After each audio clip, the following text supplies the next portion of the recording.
All right. Just basically, how did we get to the point where this is what public opinion was, and this is where legislators and governors and our country was, as far as, well, actual things that are good and bad don't matter because Jesus, Jesus, Jesus. And I think you've probably heard the phrase Project Blitz before. Yep. A little bit, maybe. Actually, no. Oh, Explain. okay. Well, it is surprisingly, it's surprisingly not covered as much. So Project Blitz, here, we'll start with, it was uncovered by, I think, in large part, Americans United, but I'll start with an article from The Guardian titled Project Blitz, the legislative assault by Christian nationalists to reshape America. Since Donald Trump became president, right-wing groups are helping flood state legislatures with bills that promote hardline Christian conservative views. It's reporting by David Taylor in New York. The emboldened religious right has unleashed a wave of legislation across the United States since Donald Trump became president as part of an organized bid to impose hardline Christian values across American society. This is me editorializing, but some might just call that theocracy. Yeah. A playbook. Call it what it is. Yeah, a playbook known as Project Blitz, I'll call it what it is, a playbook for theocracy, developed by a collection of Christian groups, has provided state politicians with a set of off-the-shelf pro-Christian, quote, model bills. So it's a lobbying effort for, at the state level, actually successful. Kill me. So there's some legislation uses verbatim language from the model bills created by the group called the Congressional Prayer Caucus Foundation, or CPCF. Because if they had 3 C's and a P, they would think they were communists or something. I don't know. Set up by former Republican congressman, which has a stated aim to, quote, this is the CPCF, the Congressional Prayer Caucus Foundation, describing itself, quote, protect religious freedom, preserve America's Judeo-Christian heritage, and promote prayer. It's always prayer with them. Do they know that there's a difference between laws and prayer? Do they know that prayer doesn't work? They definitely don't know that. So it's at least 75 bills have been brought forward in more than 20 states during the 2017-2018 period of time alone, which appear to be modeled on or have similar objectives to the playbook, according to Americans United for the Separation of Church and State, a fantastic organization that you should consider donating to. A campaign group which tracks legislation that undermines the principle of the separation of church and state. Yes. Opponents warn that the CPCF, which claims more than 600 politicians as members across state legislatures, is using the banner of, quote, religious freedom to impose Christianity on American public life, American public, political, and cultural life. So it is effectively the lobbying arm of the culture war. And it's doing so far too effectively for anyone to be calm.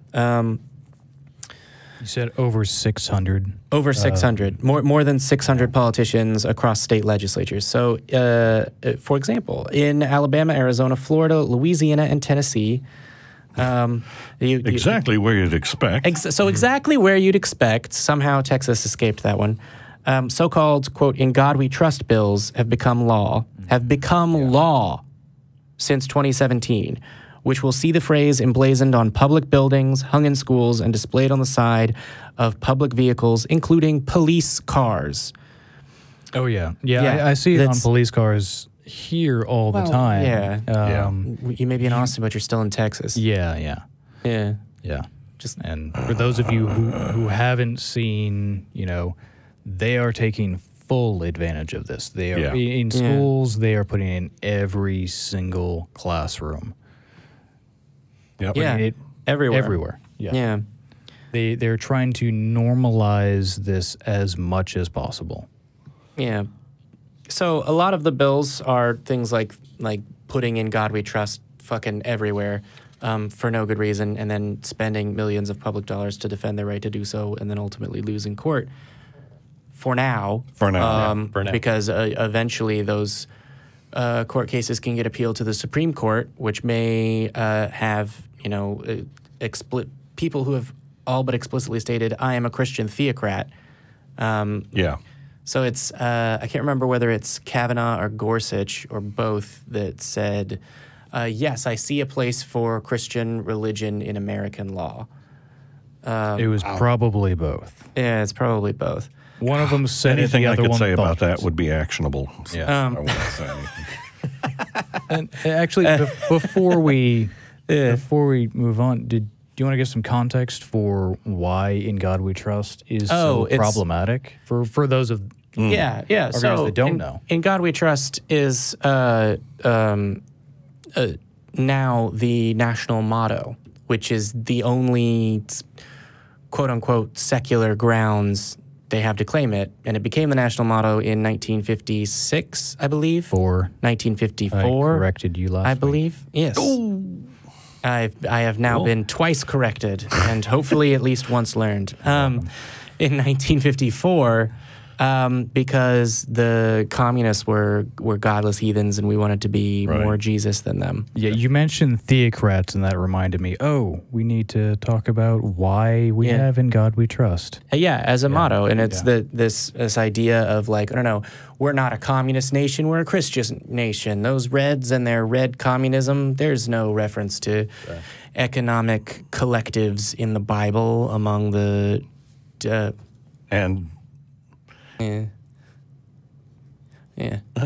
I've just been informed by the powers that actually be on the other side of the wall that I was correct. "In God We Trust" was 1954, which is on all of our money. Yeah.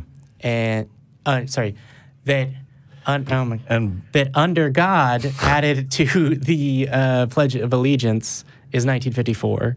And that "In God We Trust," which is on all of the money, except for the money that I carry, because I also carry a Sharpie, is on all of our money. I was half right. Yeah, well, then so was I. And part of the reason was no one could read Latin, and so "e pluribus unum" didn't mean anything. Yeah. Yes. Well, that and you try telling Dixieland that they should be proud of, out of many, we are one union now. Union. Right, From many states, from many colonies, we became one nation. Yeah, it's almost like something actually related to the history of our country was our motto, and then it became Jesus. Makes a hell of a lot of sense. Yeah, and then it became Jesus by decidedly not the result of prayer. So I'm going to do my best not to just be a snarky asshole for the rest of this. Good luck. Yeah, thank you. But no, so a lot of these are largely symbolic, right? But they're the first stage on the way to more hardline laws. And they say that. They say, we'll do these largely symbolic things, and then it will be a pathway to that. That's why they want to change Texas curriculums, which they did here recently. It's another potential story. They ended up removing all kinds of people, Helen Keller. They also removed Hillary Clinton recently from the Texas educational standards for history and inserted Moses back. Right. Did they give any reason for that? Because I missed I missed that. No, probably so not.